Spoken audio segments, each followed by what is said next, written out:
What do you think about these Cubism? You know, I don't know if you Googled it while you were waiting for Saturday to come, but Cubism is one of my favorite things, and I hadn't actually ever thought about making cane, cubist canes. I never really thought about that. And then I had a dream 2 nights ago, maybe 3 nights ago, about this this cubist drawing and how I was deconstructing it. And I woke up in the morning, I had to start getting busy on that because I thought, what a wonderful thing to, you know, to be able to do with clay. Here's the cane that I made to try it. And as you can see, I was into the colors that were here. Now this printout doesn't look quite the same as it does on the screen. On the screen, it was very much about these colors. And I just really like the colors. I chose to throw in the black because I wanted to break some of them up, and I think we'll do that today. And I also think it might be a good idea to throw in some of these ripple effects. So I brought this along, and I happen to have some cutters. There's all different shapes, but I didn't have many squares or rectangles, so I brought these with me today. And I figured we would try inserting some of these wavy motifs into our cane today. Okay, this cane's kind of a good illustration of registration marks. So registration is how your cane looks on the edges. And how your cane looks on the edge is how straight the reduction was, how accurate the reduction was. So this one is made of just some pink that I mixed up and some yellow, and this is cadmium yellow, and this is what this blend looks like. I'll take a little trim on it so that you can kind of see the gradation in it. It's really pretty. This one is zinc yellow and some turquoise. And this is a very subtle difference between cadmium and zinc. One's a little greener, one's a little more orange. But you can use either one in a project like this. I've also got some black on hand in a log, so I can take and make fill and stuff where I want to put it. I've also got some thin black, and it's going to be thinner, because one of the tricks to making a cubist cane I found is to put the lines where you want to put them. Now you see this is a number 5 that's folded in half. I'm just going to run it through on a number 5 or 6 at the very last minute, because you know they lay there all thin and wonky, and they're hard to pick up and hard to move around. So I just have that here so that it's handy. You might want some too. This one is a jelly roll. And this one's a fan fold. The last blend I'm going to make with you in case you want to see. So this is a 4-part blend. When it comes to your blends, don't get too in your head too much about exactly how to do it, because if you had decided to put a little bit less of this or a little bit more of this or a little bit more of this or a little bit less of this, you're going to still get a beautiful blend, and I'm sure you would like it. I'm putting this together because I want to see more blue in this cane, but I don't want the blue to take over the cane, so I've got a lot of this to wash this out and blend it out. I love this purple, but as you can see, these purples here were really in danger of dominating this cane, so this time I'm going to have more variation. And you're going to be doing that every time you make cane. You're going to be figuring out what you want more of, what you want less of. So there is no formula to this. It's some nice double stacks of colors that I liked, and I'm going to put it through the clay machine and make myself a blend out of it. And I think this is maybe, you know, pretty big, but I will end up with 2 ounces of each, and I'll even cut this one down so that when you make yours, you can say I'm going to use 2 ounces each. You know how much you're going to yield at the end. I'm going to turn the clay machine on for just a minute, okay? For new clayers, I'm showing you the weirdness of it. See how it looks weird? And you're like, oh no, what's that doing there? Oh no, it's ruined. It's not. It's just part of blending. It's part of making a Skinner blend. Cindy Leitz used the teardrop blend method, which I think is really neat. She's working in smaller segments a lot of times, and I think it works really well for smaller segments. But I work in great big hunks, and that's why I lay mine out flat. But it's a perfectly good method, and she's an expert at it. Okay, so to me, this is the coolest blend ever. And let me tell you why. You'll see in this picture that there's kind of some blotchy spots. You could really achieve that through using, you know, clays that aren't properly conditioned. They'd break up like that. There's ways you could get that effect. But I really don't mind if this is really striated and broken up today. I think it's going to really add something to our end cane. And I'm also going to make this cane a lot weirder than these two. So this one's a plain old, it's pretty blend, but it's a plain old stack. And this one's a plain old jelly roll. And I think that if we're going to be cubists and we're going to try cubism, that we should add some elements, not just the shapes and the lines, but some actual cane elements that are different from the two that we already made. So in light of that, I'm going to bring this out. I'm going to go ahead and make my long strip with this striated, unusual blend. And I'm not going to take it down to a full blend because I want to create something funky looking, okay? And I was really dying to do that. Last time, on the other cane, you'll see that I made a blend and then cut it in chunks, and it created a striped, kind of a blended stripe effect. And I'm really glad that I did. I think it added a lot. So I'm going to make another weird thing for this cane, but I am going to put it through probably 1 or 2 times to get more of it and give us more idea of how we want to play with this one, okay? So it's got kind of waves in it. It's got kind of places that are blended more and blended less. And I think it would lend itself to being cut up in that weird striped way like we did with that other one. And let's see how many inches of this we have and how we want to cut it up.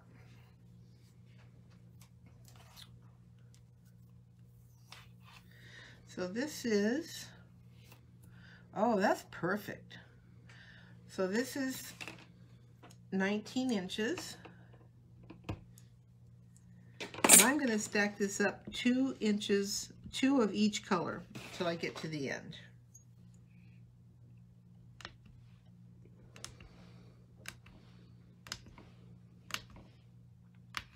And as my design goes along, I'm going to break up my pattern with these colors, and I'll show you what I mean. Now, this is something I really want you to relish and enjoy. And let me tell you why. If you just know you have to take your material and you got to make a Skinner blend, and then you got to do this, and then you got to do that, like, why do it? But you're succeeding if you say, what if? And if you say, what if, with every cane that you make, you're going to be a great caner and you're going to have a lot more fun, okay? So my brain is saying to me, and yours to you, what if we did things really different this time? So I want to make sure my blue stands out. So I'm going to choose 3 blues in a row. Now I know no matter what I do, there'll be something for some blue for my eye to see. And before I go to this purple, I'm going to break it up with some light. It says, oh, Tracy said, I've made some blends, but I will put the cane together tomorrow as it's 8:15. Oh, okay, yeah. Oh, yeah, there's no hurry. You can do this tomorrow. Just enjoy it today. Yeah. I don't make a big thing out of playing along because, you know, guys don't know what I'm going to do. I mean, you know, how can you? Okay, I'm going to take some of these, 2 of these lighter colors, and I'm going to break this up before I put the purple on. I'm going to go right to the dark one from the light. So what am I doing? I'm really just creating contrast and kind of really showing off the beauty of these colors in a different way than they came out of the pasta machine. And I want you to always, always do that. Always, you know, when your little light bulb goes off, go with it and enjoy yourself big time. Okay, a couple more blues. I think I'm really maintaining some good contrast here. These are kind of light, so I don't want them to blend in with other light colors, so I'm going to save this dark one to break them up. Okay, a couple more blues. I think I'm really maintaining some good contrast here. These are kind of light, so I don't want them to blend in with other light colors, so I'm going to save this dark one to break them up. Okay, a couple more blues. I think I'm really maintaining some good contrast here. These are kind of light, so I don't want them to blend in with other light colors, so I'm going to save this dark one to break them up. So there's a dark one. There's these beautiful light ones. And I love the way they turn to lavendery pink and everything. Mm-hmm. So pretty. So it's not your average, you know, not your average stripe, that's for sure. Do the blends always have that almost like a C shape to them when they... Oh, when I put this for the... Or do you make it do that? No, the shape that you saw in there, those were all straight until I put them into the clay machine. Mm-hmm. And then they compressed and spread out, and sometimes I love that, and sometimes I don't want it. Now, if I'm making it looks neat. Me too. But if I'm making a kaleidoscope cane, and I'm worried that variation is not going to be uniform throughout the cane, I probably wouldn't let myself do that. I'd probably feel that that was going to be... look more like an anomaly and look more like an error. In a cane like this, we can let it rip. We don't have any stress on this one. So let me tell you how much clay is in this, because you guys always ask me that, and I'm not good about it. So I'm going to get this out. I'm going to say, how big is it? Demetra said, oh my god, I was so impressed by the speed and accuracy of the cuts. Like, wow, how can she do that so quickly? Okay, so this is exactly 3 ounces. I think that's interesting. Okay, so this one turned out to be, well, yeah, you know, I got a grid right here, you know. Plus you have a lot of practice. Yeah, I cut a lot of clay. Anyway, so this one is 2 ounces. So when you're mixing your stuff and you're saying, I'm going to make it, then this would be 1 ounce of each of these. And I saw that this one ended up being 3.3 ounces. Let's just call it 3. So that'd be 1.5 ounces of each color. That being zinc yellow and turquoise. This being a mixed pink and cadmium yellow. And this mixed pink is just a lightened fuchsia. That was just what I was like into at that minute, because I wanted to get that peachy effect. And I wouldn't have got the peachy effect without the lightening the pink there. I would have got, you know, orange. And then this one is, what do you say, 3 ounces? So I had 3 colors, so I think you could go with 1 ounce each, couldn't you? And get that same effect. So see, it's not really that scientific. It's, you know, that's what we ended up with today.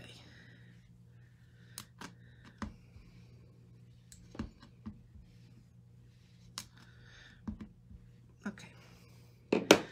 So for your cubism, I want you to take all of these and cut them in half right off the bat. And I'm not going to cut this exactly in half, because I'm going to make some different kind of elements with it this time. I'm going to cut it this way, so I have a smaller piece so that I can pinch and form, and a bigger piece that I can use with my cutters.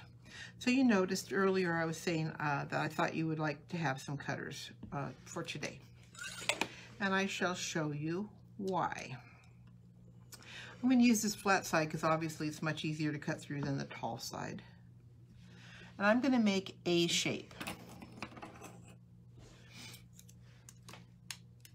And my first shape is going to be a shape like this.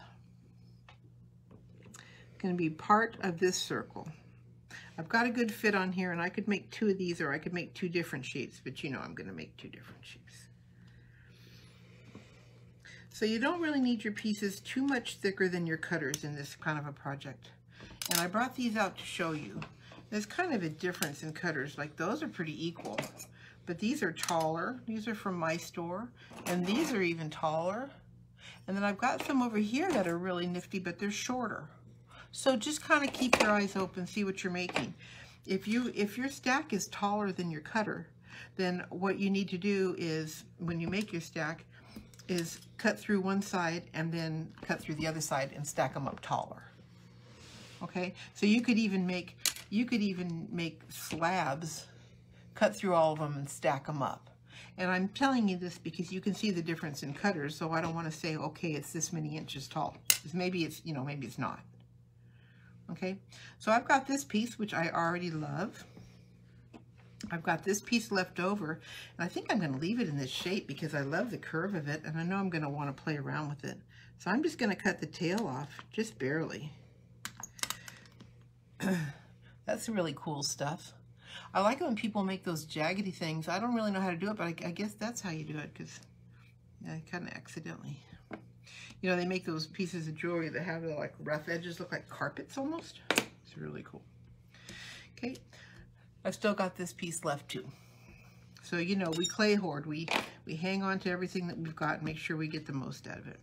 So I want this one to be different, and I need there to be an angle on it. So I'm going to bust out this cutter that we used to carry, Tiny Pandora. We don't have it anymore. But that's okay. You can find something with an angle on it. I think it's easy to get hexagon cutters. I've seen those around. So I'm really looking for an L shape. I'm going to take that one right there. I really like that. I think we still have some diamonds left. Huh? Yeah, I don't know. I think I gave them away. You know, when we were doing grab bags and stuff, I gave away a lot of the cutters that were sort of extra and didn't have, you know, stuff to go with them. Didn't have a home. They were too good for their home. They were too good for their home. Okay. And for this one, I'm going to definitely cut it in half and in half again.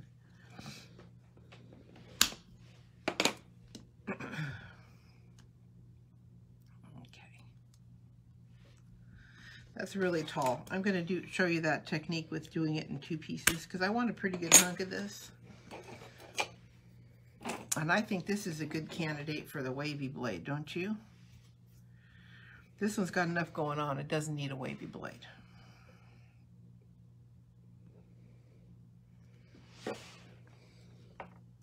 Made a little handle out of clay for this. You know, they give you those handles, Sculpey does, and you're supposed to be able to change out the handles. You know I love Sculpey, but changing out those handles is like a recipe to chop your finger off. I almost maimed myself and others trying to change those. What's the hell? What happened there? Yeah. So yeah, I just don't think it's safe to do.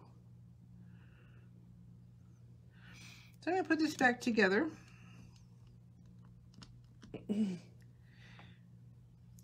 Make myself a little bit taller one, see? I want it to be a little bit taller. Go where it's got to go. Here's my skinny mini. The invisible rod. It's always the invisible rod, huh? Everybody always tells me, oh, you didn't send me the small one. Yeah, I did. It's invisible. Yeah, it's just really hard to see it. You can't feel it in the baggie still, but it's in there. It's in there. Okay, that's going to be fine. So let's start thinking about our lines. We won't worry about that back right now because I want to get this line in here while this one's still, you know, in the ballpark cooperating with me just a little bit. I'll take what I can get. Okay. I'm going to lay it down. I don't want any overlap right now. So I'm going to cut it off right now before it starts growing together like it just did. There we go. And we'll just have to continue to be patient with this fresh black. Okay. Then I'm going to take my smallest cane bender and I'm going to tuck it down in here. Make sure I've got some wavy lines defined and even in here.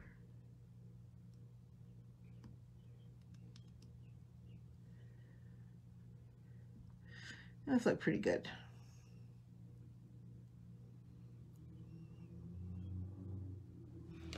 And I'll cut this end off, and that'll eliminate the issues with trying to get the peely sticky back off of there. But you do, you get a real nice line that way, okay? There we go.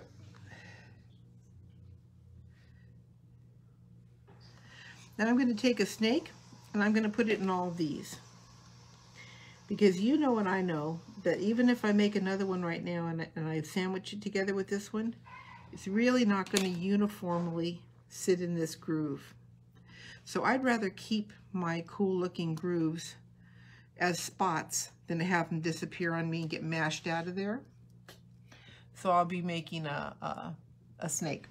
In fact, I'm going to use it with this one because as I'm always showing you, and I want to be a good example, if you're going to make snake material, make a sheet, roll up your sheet, you end up with a really nice log, okay?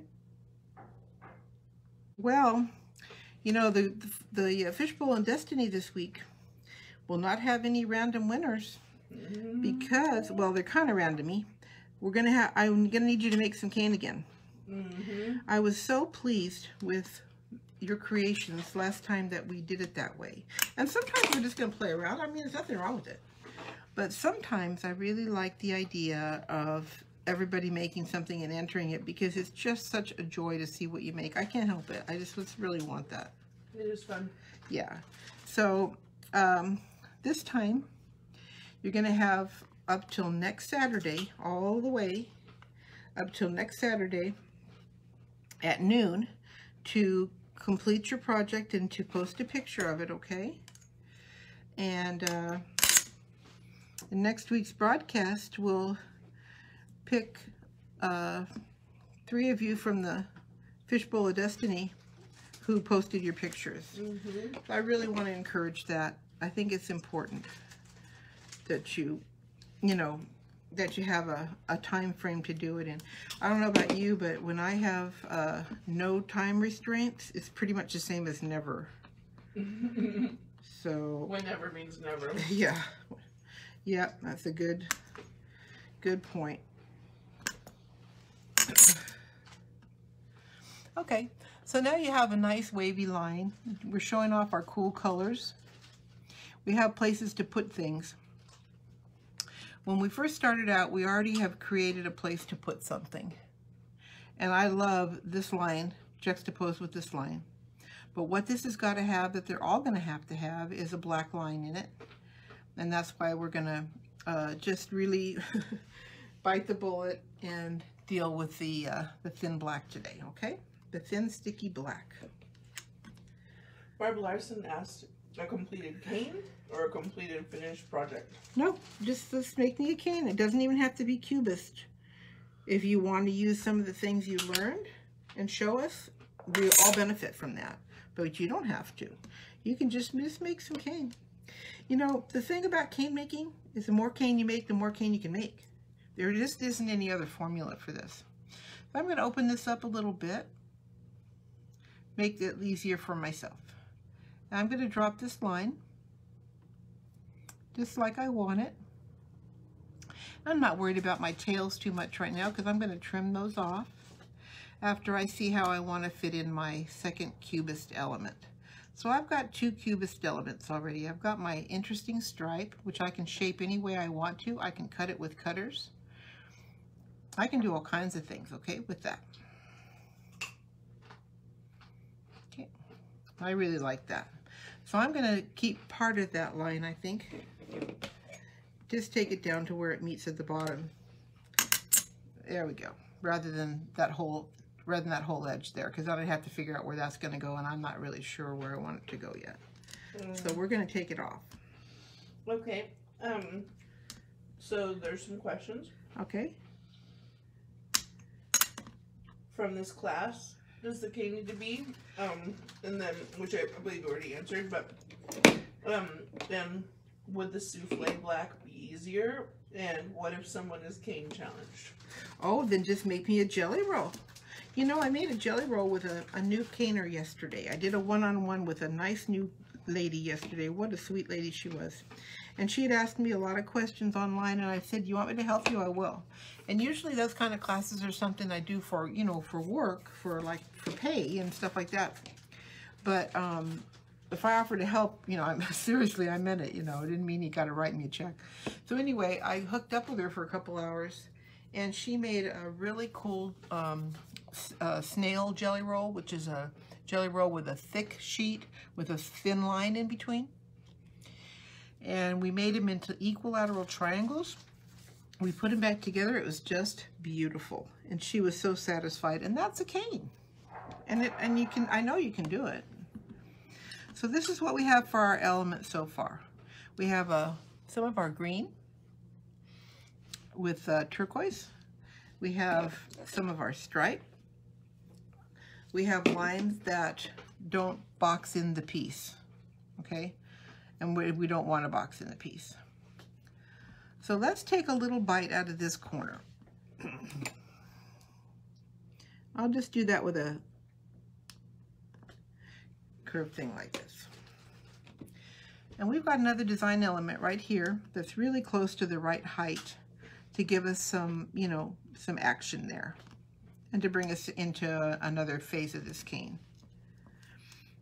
So I'm going to start rounding this up in a way that I think is pretty. That's not scientific. It only needs to be this high, so that's going to give me plenty of width on it. I think I'm going to start taking it into kind of a point to create an area over here to work with in a minute. So right now I'm making my puzzle piece, really. I'm taking my pieces and putting them together. We're going to trim this into a square when we're ready to. How do you know when you're ready? When it's pretty to you, that's when it's ready. Okay? That's going to be so pretty. Now I could have taken the orange side in. Those are all your decisions as you cane, because as you know, you're the boss of the clay. Okay?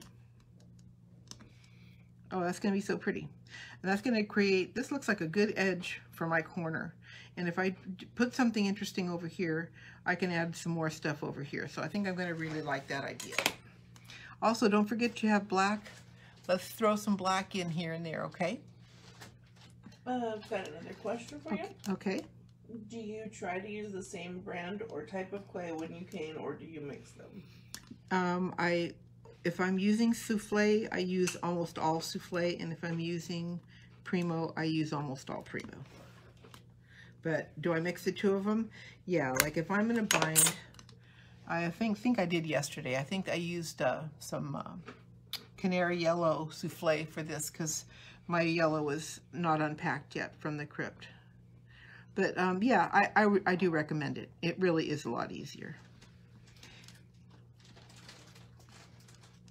So I love these two angles that I've got. I've got this angle here and this angle here. I think it's really going to benefit us in our design. So I'm going to leave those like that pretty much.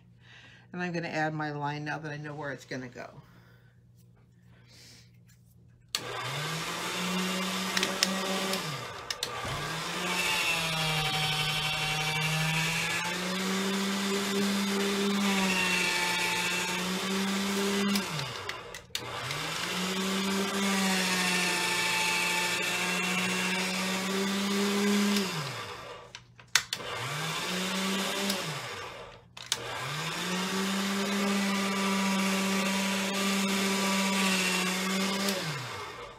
Rachel says, are you using Primo today?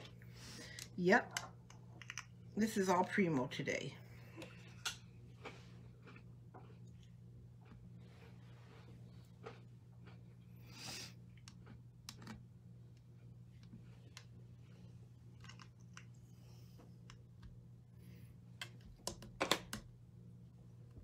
Rosalind Hopkins says, this is great, Teresa. Aw, you know, that Rosalind or Rosalind, I should know how to say her name by now because she has been the best booster. There's people around in your life that always have something nice to say to you. And she is so kind and loving and sweet. She is so sweet.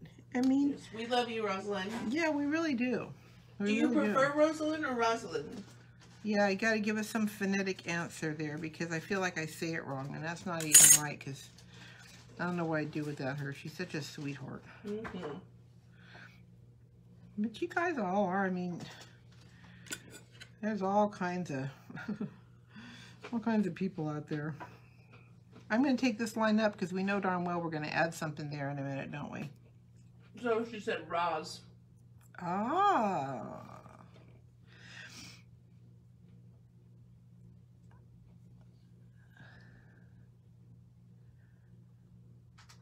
Kathy Schlenker Savika says, hi, Teresa. Well, hello. Hello.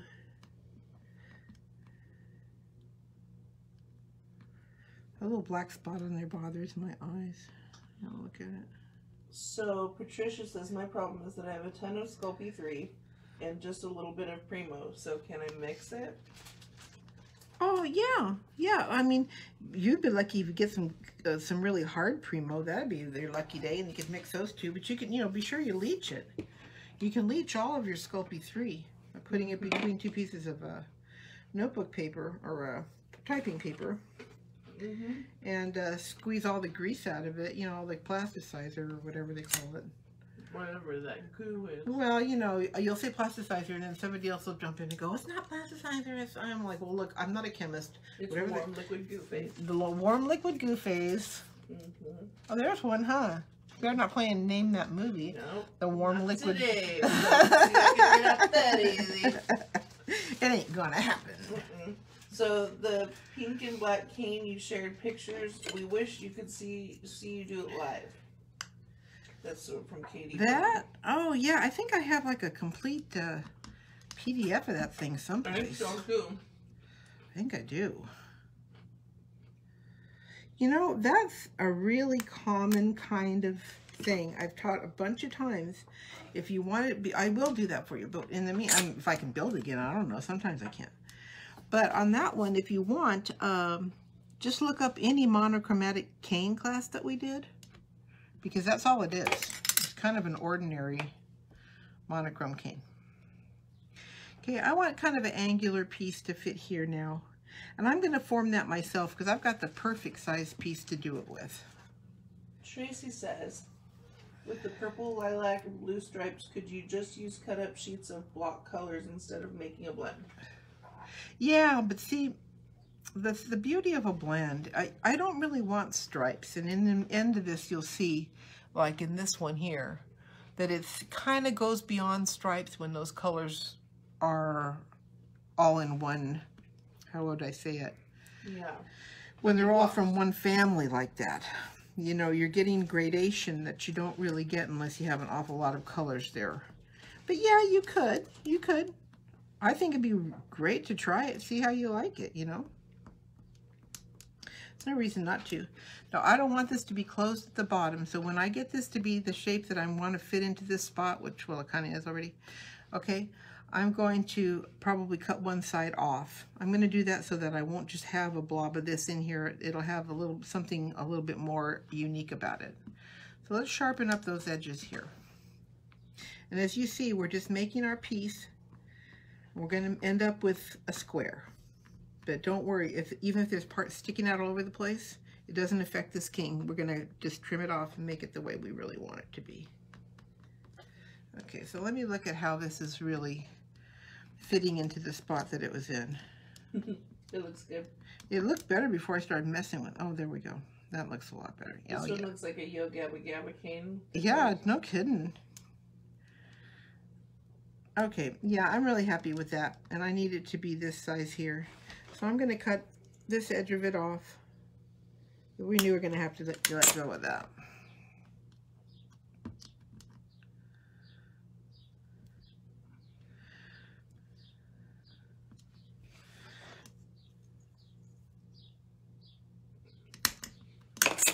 Okay, now we're going to put our black line in there where it needs to go.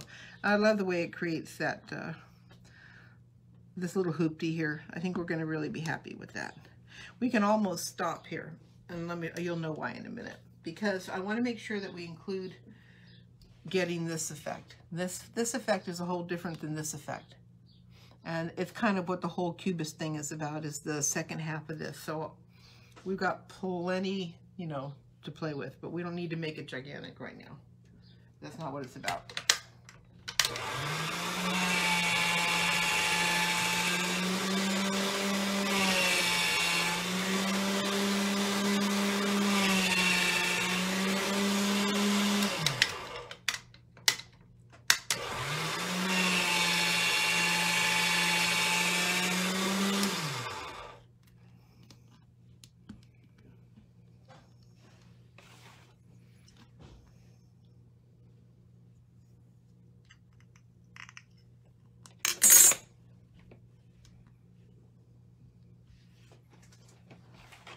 What's that Jolene up to today? She's probably mid-nap right now. Ah, 'tis nap time, huh? Mm-hmm. Is she coming? Still a little baby. Is she going out with us tonight? I don't know if they're coming or not. It depends on if she's up and around and... Right, that's okay. Yeah. She's always invited. Of course.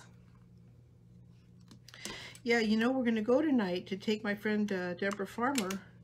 We're going to take her to our lake here. It's just a couple blocks from my house. And the lake has an outdoor service with picnic tables. So it's kind of like a nice... a lakeside car hop. That's what they call Yeah, it. the lakeside car hop. Yeah, yeah. So, like, you can order from your car, Right. and they'll bring it out, and you can either have it at your car, like on your tailgate, or you can sit at the picnic tables or on the grass. Or, Isn't that cute? And then it's that's really why neat. The lake's I really invited Jolene and Dominic, because you know, they might want to go if they're not too busy for their old granny. Okay, remember I told you I was going to hack part of that off. I just think it's important that we don't drop in any super identifiable geometric things. And I can use this later. It would make really cool fill.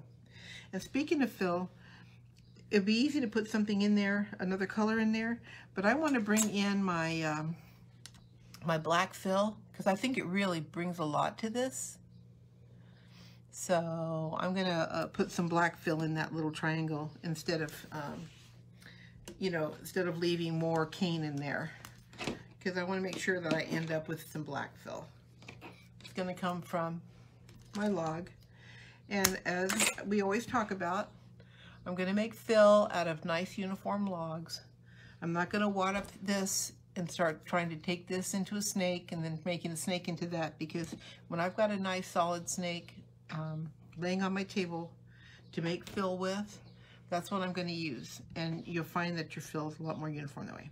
So now all I've got to do is make a triangle. It doesn't even have to be exactly the right size, because we're going to start getting ready to cut this up after we reduce it. I'm going to trim it and cut it. So see, I'm not putting black lines there. Well, it's because you're going to have a big hunk of black fill right there. And I didn't want to double up on any of the lines because we were shooting for the uniformity of these dividing lines. Right? At least that's what was living in my little mind. Mm-hmm. I like it when that movie, Postcards from the Edge, where she goes, "It's all in your head." Mm. Carrie Fisher says, "Well, what worse place could it possibly be?" Yeah. What is that supposed to mean? Right. Yes, it is, and I hate it. It's all in my head. It makes it all too real. Yes, please take it away. Take it out of my head. Okay, so that's fitting. That's really nice. So let's just cut this here. We know it's going to fit because it's just sitting pretty there, isn't it? Cut it from here. Okay, so now I've got my black fill. So here's the most fun thing, I think, about this kind of cane. We can keep going. I can keep putting more pieces together and doing all kinds of things. And I probably will. I've got all this material to do it with. But when you are happy with your design, well, I guess I didn't need that on there, did I? You're going to start to trim it up. Don't cut that black off, okay? If you got some black on the outside, that's fine. That'll make a nice line. I like it. I'm going to take this and cut it right here.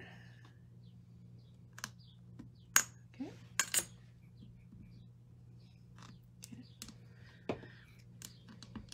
I'm going to see if there's any place else I want to put any black wedges. I've got these that really act as nice black fill. I got that little dot that'll keep popping up again and again in the design. I could have another piece of black fill someplace, but I don't want to interfere with this line, and I don't want to interfere with that line. That's only going to leave me that one right there. Shall we put it in there? Let's.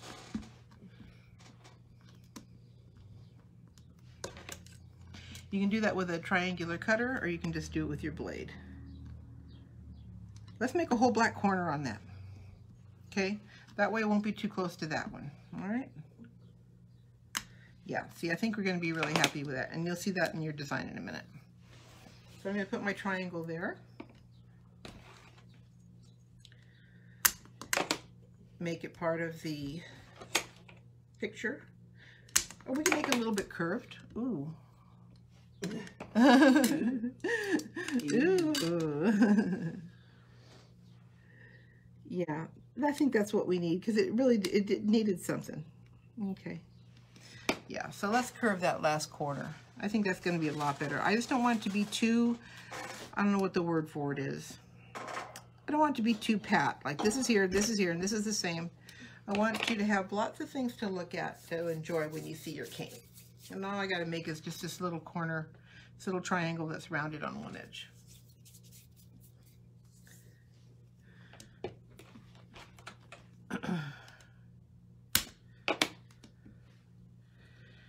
Okay, it's not real big. It's only that going to be that tall. What's up out there? They're really into it. Oh, I appreciate you guys coming so much. You're so sweet. You know, I hear from you all week. I get to talk to you guys all week about what we do. It just kind of, you know, I hate to hate to admit it, but it kind of like validates my existence a little bit. You get to be a certain age and you're like, oh God, my uselessness is ever growing, you know. But when I got you guys and my daughter, Jolene, I feel necessary in this world. What a gift is that, huh? Okay. They said we love you too. So I love that. That's so nice. So I'm going to keep that one little tiny pop of black that we created. Now we have another one. So cute. And this is good for now. Yeah, we could alter that one. Mm-hmm. I don't know. I guess we could alter that one a little bit. I like it. Yeah. Mm-hmm. But you gotta cut off that little part right there too. What part? All right, it's not sticking out when you turn it that way. Oh yeah, no, it's all right.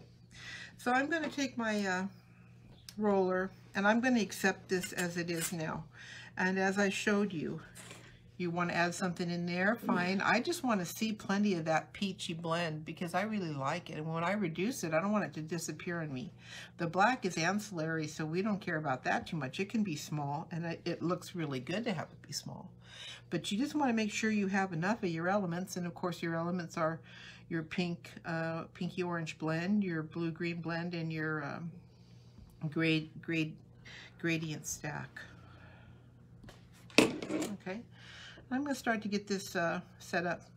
Now, would somebody want to see how to use square cane caps? Anybody? Yes. Okay. Would you go get me some square cane caps? Because I don't think I have any. You know, I haven't quite unpacked yet. The big ones or the little ones?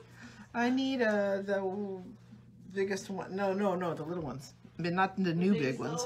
Oh, bring the big ones so they can see. That's such a trip. Wait till you guys see the difference between the big caps and cane caps. It's pretty funny. And the little ones are their babies. So here's original cane caps that I always had that I'm going to use on this cane. Here's the big caps. Dun dun dun dun dun dun dun dun dun dun. Can you believe it? I know. They're gigantic. And everybody wanted them. They wanted them for a long time. And one of you guys was the one that finally hooked me up with a vendor that could give me a decent price.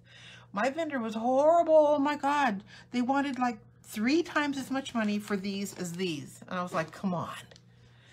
But no, Rosalind, I'm going to make one of these with this cane. It could be a kaleidoscope, yes. And we'll talk about that as time goes by. In fact, I can reduce it enough to leave some kaleidoscope material if you would like that.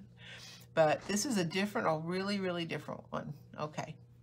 Now, you can use 4 elements, Sheila. I think it'd be beautiful. You could use up to 5. I wouldn't use any more than 5 because we got to reduce this a bit, and I don't want you to lose anything. And don't forget, if we'd put all these, look at all the stuff I've got. If we had put all these together in one big cane, you know, we'd have a bunch to work with right now. It's just that if I do that, we're going to spend this whole lesson on reduction, kind of, you know, kind of not really what you want to watch. So that's why I'm going to take it down at this size, okay?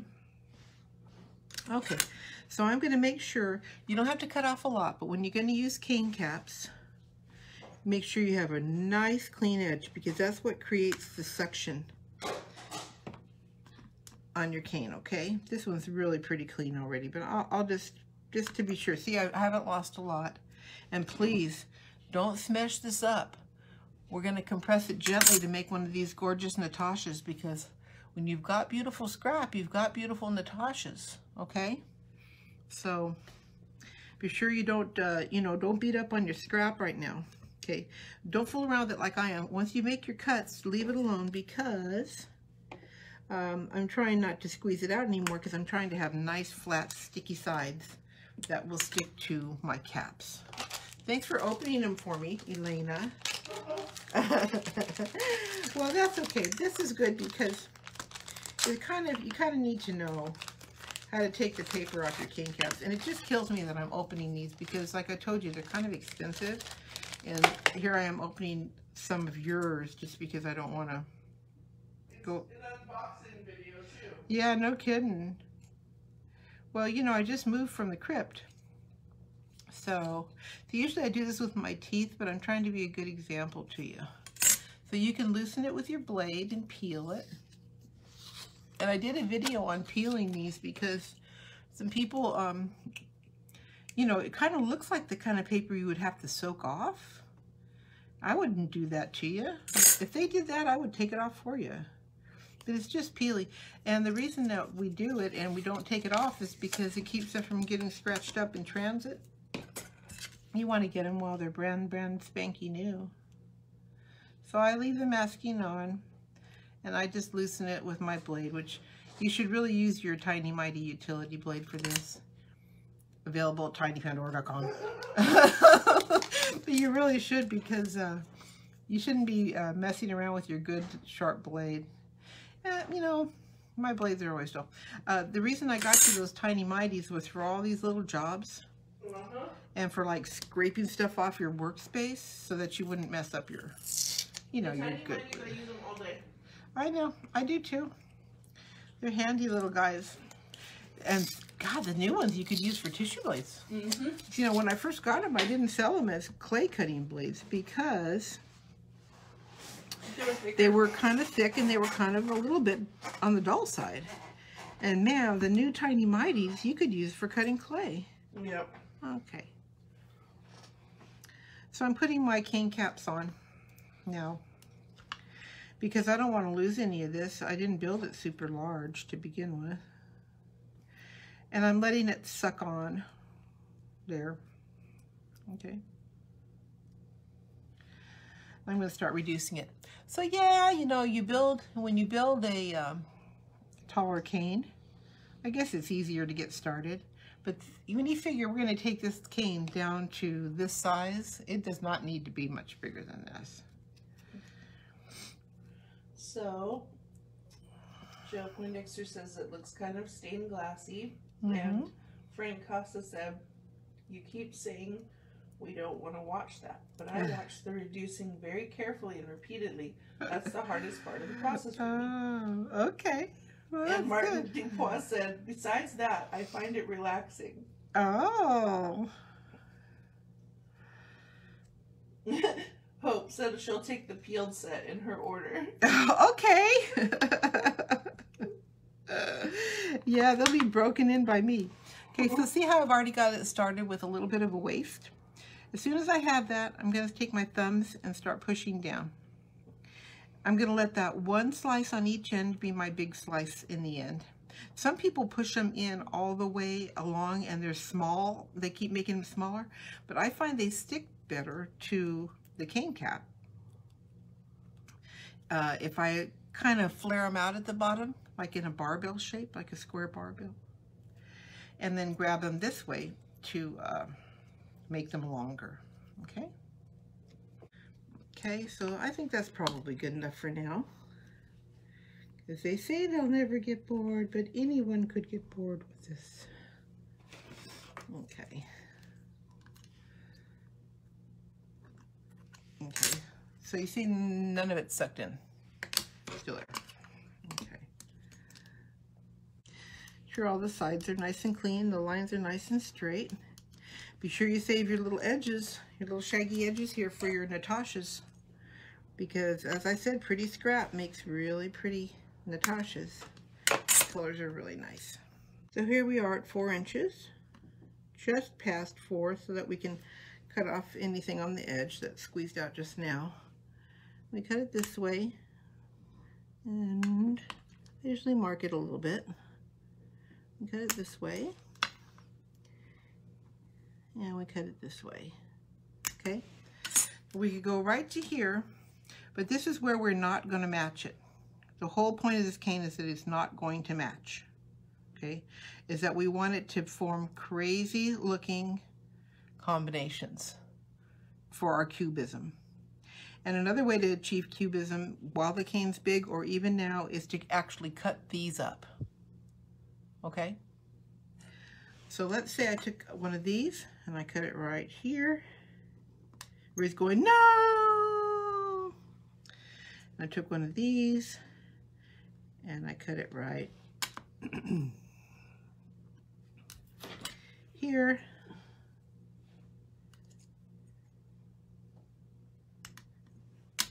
Okay, and I start to mess with the pieces. I start to flip them upside down. That's the fun of cubism, okay?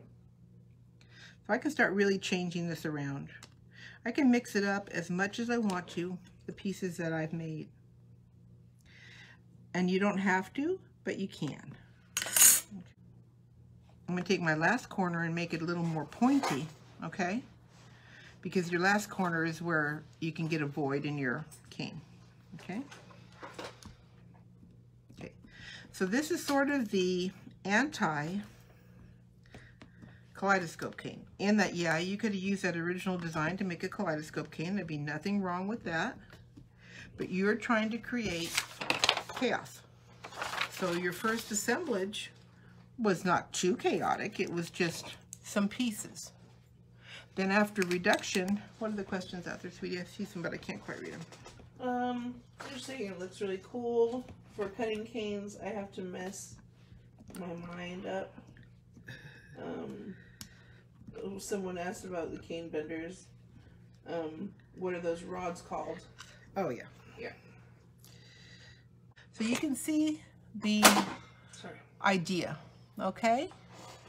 So now we've got mass chaos, and when I go back in, yeah, I could make it smaller. Let's say I'm going to make jewelry or something. I'm not going to match these up, although I can if I want. I'm going to keep not matching them up. So as I build my veneer, I have massive cubism going on there. I have all these coordinated pieces that create a completely, well, I guess they're random in a way, but there's forethought in how we inserted black negative spaces. There's forethought in how we constructed our stripes for the color coordination there. There's reasons we didn't put things back together in a different way.